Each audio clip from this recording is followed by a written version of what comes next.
دوستو، غزل سے متعلق 50 سوال آپ کے سامنے پیش ہیں UGC نیٹ JRF اور دیگر امتحانات کے لیے۔ تو آئیے اس کو شروع کرتے ہیں۔ سوال نمبر 1 ہے، غزل کس زبان کا لفظ ہے؟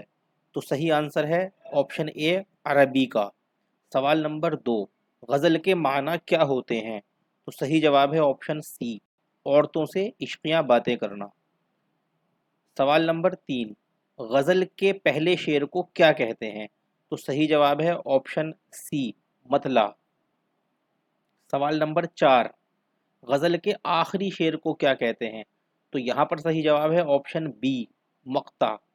سوال نمبر 5، غزل کے جس شعر میں شاعر عام طور سے تخلص کا استعمال کرتا ہے اسے کیا کہتے ہیں؟ تو صحیح جواب ہے آپشن ڈی، مقطع۔ مقطع میں تخلص آتا ہے۔ سوال نمبر 6، حسن مطلع کسے کہتے ہیں؟ تو صحیح جواب ہے دوسرے مطلع کو۔ سوال نمبر 7، بیت الغزل کسے کہتے ہیں؟ تو اس کا صحیح جواب ہے آپشن اے، غزل کے سب سے اچھے شعر کو۔ سوال نمبر 8، مصرع کسے کہتے ہیں؟ تو صحیح جواب ہے آپشن بی، شعر کے 2 حصوں میں سے ایک حصے کو۔ ایک مصرع اولا ہوتا ہے اوپر والا، اور دوسرا جو نیچے والا ہوتا ہے وہ مصرع ثانی کہلاتا ہے، اور ان میں سے کسی بھی ایک حصے کو مصرع کہا جاتا ہے۔ تو آپشن بی صحیح جواب ہے۔ سوال نمبر 9، قافیہ کسے کہتے ہیں؟ تو صحیح جواب ہے اس کا آپشن ڈی، جن الفاظ کے آخر میں ایک یا چند حروف یکساں ہوتے ہیں۔ سوال نمبر 10، غزل میں ہر دوسرے مصرعے کے آخر میں جو ایک لفظ یا چند الفاظ کا مجموعہ بار بار آتا ہے کیا کہلاتا ہے؟ تو صحیح جواب ہے آپشن اے، ردیف۔ اور بعض غزلوں میں ردیف ہوتا بھی نہیں ہے، وہ غیر مردف کہلاتی ہیں، اور جن میں ہوتا ہے وہ مردف کہلاتی ہیں۔ اور یہ بار بار ریپیٹ ہونے والے الفاظ جو ہوتے ہیں، جو ایک جیسے رہتے ہیں، ہر دوسرے چوتھے چھٹے مصرعے میں ہوتے رہتے ہیں ریپیٹ، یہی ردیف کہلاتے ہیں۔ سوال نمبر 11، غزل میں اگر کوئی مفہوم 2 یا 2 سے زیادہ اشعار میں مکمل ہو تو ان اشعار کا مجموعہ کیا کہلاتا ہے؟ تو صحیح جواب ہے آپشن بی، قطع۔ سوال نمبر 12، غزل ان میں سے کس نوعیت کی صنف سخن ہے؟ تو اس کا آپشن سی رائٹ آنسر ہو جائے گا، غنائی۔ اب سوال نمبر 13، غزل اردو شاعری کی آبرو ہے، یہ قول کس کا ہے؟ 12 تک جو شعر ہوئے ہیں، وہ جو سوالات ہوئے ہیں وہ ہوئے ہیں غزل کے ڈھانچے سے متعلق، اس کے اسٹرکچر سے متعلق، کہ اس میں مقطع، مطلع اور بیت الغزل اور یہ سب چیزیں کس کس طرح سے ہوتی ہیں۔ اور اب جو سوال شروع ہو رہے ہیں وہ ہیں اقوال کے متعلق، تو ان کو بھی آپ بغور سنیے۔ تو سوال نمبر 13 میں جو صحیح آنسر ہے وہ آپشن ڈی ہے، رشید احمد صدیقی، غزل اردو شاعری کی آبرو ہے، یہ رشید احمد صدیقی کا قول ہے۔ سوال نمبر 14، غزل نیم وحشی صنف شاعری ہے، یہ کس کا قول ہے؟ تو صحیح جواب ہے آپشن اے، کلیم الدین احمد کا، یہ بھی بہت بڑے نقاد گزرے ہیں۔ سوال نمبر 15، غزل بڑی کافر صنف ہے، یہ کس نے کہا ہے؟ بڑی کافر صنف غزل کو کس نے کہا ہے؟ تو صحیح جواب ہو جائے گا آپشن بی، آل احمد سرور نے۔ سوال نمبر 16، غزل نقاب پوش آرٹ اور چاول پر قل ہو اللہ لکھنے کا آرٹ ہے، یہ کس نقاد کا کہنا ہے؟ تو یہاں بھی آپشن سی یعنی آل احمد سرور، یہ آل احمد سرور کا ہی قول ہے۔ سوال نمبر 17، غزل عبارت، اشارت اور ادا کا آرٹ ہے، یہ کس کی رائے ہے؟ تو آپشن سی ہی رائٹ آنسر ہو جائے گا، یہ بھی آل احمد سرور کی ہی رائے ہے۔ اور اس کے بعد سوال نمبر 18 کو دیکھتے ہیں، آئیے۔ غزل ہماری ساری شاعری نہیں ہے مگر ہماری شاعری کا عطر ضرور ہے، یہ کس کا قول ہے؟ تو آپشن اے رائٹ آنسر ہے، یہ بھی آل احمد سرور کا قول ہے۔ تو یہ لگاتار 4 قول آل احمد سرور کے آئے ہیں، اس طرح سے ہمیں ان کو یاد رکھنے میں آسانی ہو جائے گی۔ اور ایک شاعری اور عطر کے متعلق ایک اور کسی کا بھی قول ہے، وہ آگے سوال میں آ جائے گا۔ سوال نمبر 19، یہ دیکھیے آپ، غزل شاعری نہیں عطر شاعری ہے، یہ کس کا قول ہے؟ تو یہاں پر صحیح جواب آپشن سی ہو جائے گا، فراق گورکھپوری۔ دونوں اقوال کے اندر تھوڑا سا فرق ہے، آپ دیکھ لیجئے۔ اوپر والا جو تھا اس میں تھا غزل ہماری ساری شاعری نہیں ہے مگر ہماری شاعری کا عطر ضرور ہے، تو یہ بات اگر آ جائے کہ ساری شاعری نہیں ہے مگر ہماری شاعری کا عطر ضرور ہے تو پھر آل احمد سرور۔ اور اگر بات صرف اتنی آئے کہ غزل شاعری نہیں عطر شاعری ہے تو پھر فراق گورکھپوری۔ یہ تھوڑا سا فرق ہے، عطر کا ذکر دونوں اقوال میں ہے۔ سوال نمبر 20، غزل مختلف پھولوں کی مالا ہے، یہ کس کا قول ہے؟ تو صحیح جواب ہے آپشن بی فراق گورکھپوری، یہ قول بھی فراق گورکھپوری کا ہے۔ سوال نمبر 21، غزل انتہاؤں کا ایک سلسلہ ہے، یہ کس کا قول ہے؟ تو آپشن ڈی فراق گورکھپوری۔ یہ بھی 3 قول لگاتار فراق گورکھپوری کے آئے ہیں، اس طرح ہم ان کو یاد رکھ سکتے ہیں آسانی سے۔ سوال نمبر 22، دنیا سے جاتے ہوئے غزل کو میں فراق کے ذمے کیے جا رہا ہوں، یہ کس نے کہا؟ تو صحیح جواب ہے آپشن ڈی یگانہ چنگیزی۔ سوال نمبر 23، غزل کی گردن بے تکلف اڑا دینی چاہیے، یہ کس کا کہنا ہے؟ تو صحیح جواب ہے آپشن ہے عظمت اللہ خان، یہ عظمت اللہ خان نے کہا ہے۔ سوال نمبر 24، غزل بے وقت کی راگنی ہے، یہ کس کی رائے ہے؟ تو آپشن ڈی رائٹ آنسر ہو جائے گا، مولانا الطاف حسین حالی۔ وہ ویسے بھی غزل اور قصیدے سے جو ہیں بدزن رہتے تھے، اور حالی جو ہیں وہ مثنوی کو زیادہ پسند کرتے تھے یا نظم کو پسند کرتے تھے، تو غزل کے بارے میں جو اس کو بے وقت کی راگنی کہا ہے غزل کو، تو یہ مولانا الطاف حسین حالی کا قول ہے۔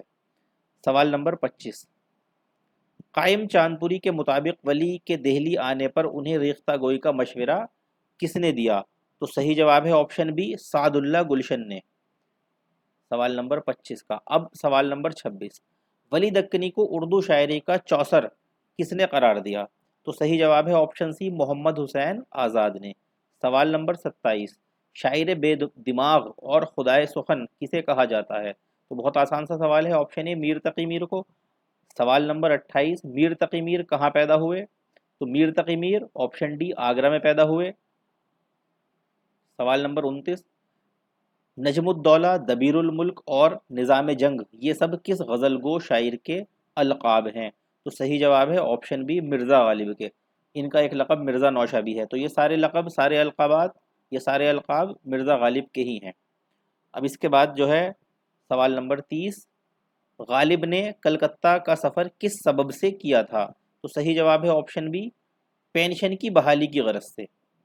سوال نمبر 31، مومن خاں مومن کا خاندانی پیشہ کیا تھا؟ تو آپشن بی طبابت، یعنی علاج وغیرہ کرنا، تو اسی لیے ان کے نام میں حکیم مومن خاں مومن بھی لگتا ہے، حکیم بھی ان کے نام میں آتا ہے کیونکہ ان کا یہ پیشہ رہا ہے، ان کے خاندانی پیشہ ہے یہ۔ سوال نمبر 32، مومن کی شاعری کو مکر شاعرانہ کس نے کہا؟ آپشن سی رائٹ آنسر ہے ضیاء احمد بدایونی نے۔ اب اس کے بعد ہے سوال نمبر 33، شاد عظیم آبادی کا پورا نام بتائیے؟ تو صحیح جواب آپشن ہے سید علی محمد۔ سوال نمبر 34، شاد عظیم آبادی کو خان بہادر کا خطاب کب ملا؟ تو صحیح آنسر ہے آپشن بی 1891 عیسوی میں۔ سوال نمبر 35، مولانا حسرت موہانی کے درست نام کی نشاندہی کیجیے؟ تو صحیح جواب ہے آپشن سی سید فضل الحسن حسرت موہانی۔ سوال نمبر 36، حسرت موہانی کے جاری کردہ رسالے کا نام بتائیے؟ تو صحیح جواب ہے آپشن اے اردو معلیٰ۔ اردو معلیٰ نام سے حسرت موہانی نے ایک رسالہ جاری کیا تھا، اور اردو معلیٰ کے نام سے غالب کے خطوط کا مجموعہ بھی ہے، اور اردو معلیٰ اردو کے پرانے ناموں سے بھی ایک نام ہے۔ سوال نمبر 37، یاسیات کا امام کس شاعر کو کہا جاتا ہے؟ تو آپشن بی رائٹ آنسر ہو جائے گا فانی کو، بہت آسان سوال ہے یہ۔ سوال نمبر 38، کس شاعر کے والد نے ان کا پہلا دیوان جلا کر تباہ کر دیا تھا؟ تو یہ حادثہ بھی فانی کے ساتھ ہوا تھا، آپشن ڈی اس کا رائٹ آنسر ہو جائے گا۔ سوال نمبر 39، آتش گل کس کا مجموعہ کلام ہے؟ آتش گل، تو آپشن اے رائٹ آنسر جگر مراد آبادی۔ سوال نمبر 40، جگر مراد آبادی کے دیوان کا دیباچہ ان میں سے کس مشہور نقاد نے لکھا؟ تو صحیح جواب ہے آپشن سی عالم احمد سرور نے۔ سوال نمبر 41، نشاط روح کس کا مجموعہ کلام ہے؟ نشاط روح، تو صحیح جواب ہے آپشن ڈی اصغر کا، اصغر گونڈوی۔ سوال نمبر 42، رسالہ ہندوستانی کی ادارت ان میں سے کس شاعر نے اختیار کی تھی؟ تو صحیح جواب ہے آپشن بی اصغر نے۔ سوال نمبر 43، اس میں ہے غالب شکن کے نام سے کس شاعر نے ایک رسالہ شائع کیا؟